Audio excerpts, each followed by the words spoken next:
Integrated pest management, or IPM, is the combination of a variety of techniques used to control pests, from agricultural to urban environments. IPM focuses on economic and environmental sustainability. One tool in the IPM toolbox is behavioral control. Behavioral control uses odors and visual cues to manipulate the behavior of pests. By researching these techniques in more depth, we can identify attractants and repellents to be used for monitoring and pest control. These attractants and repellents can be incorporated into various management tactics. Attract and kill, where the pests are lured into one area where they can be killed with less insecticide usage. Mass trapping, where pests are attracted and trapped. The trap kills the pest for an immediate reduction of the population. Mating disruption, where the pest's ability to find mates are reduced through confusing or camouflaging their scent.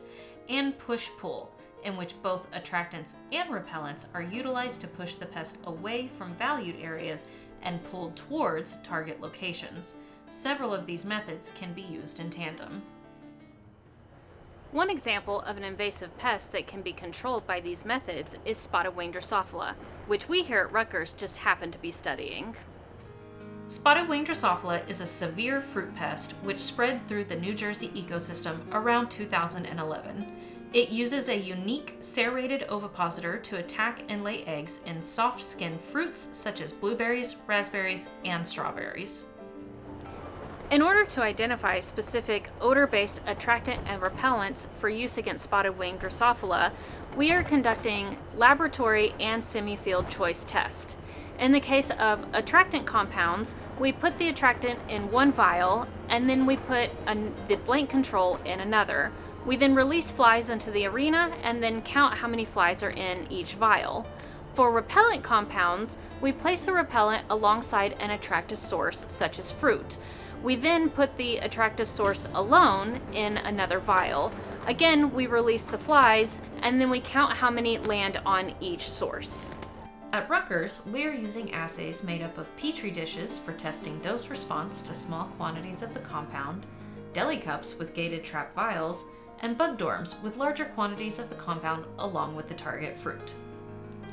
In semi-field cages, there is more space for spotted wing to maneuver and respond to the odor being tested.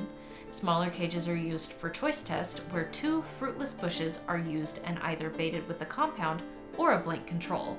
The same amount of sentinel berries are placed around the bushes to assess the level of infestation once the flies are released.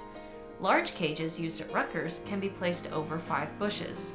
One of the end bushes is baited with the compound, while the others are blank controls.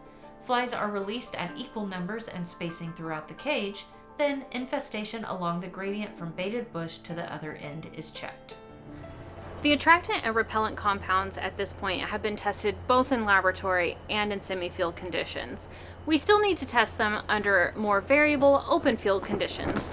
This allows us to answer questions about the best deployment strategies, including the location and quantity of the odor dispensers, the costs to implement, as well as how best to integrate with other management strategies.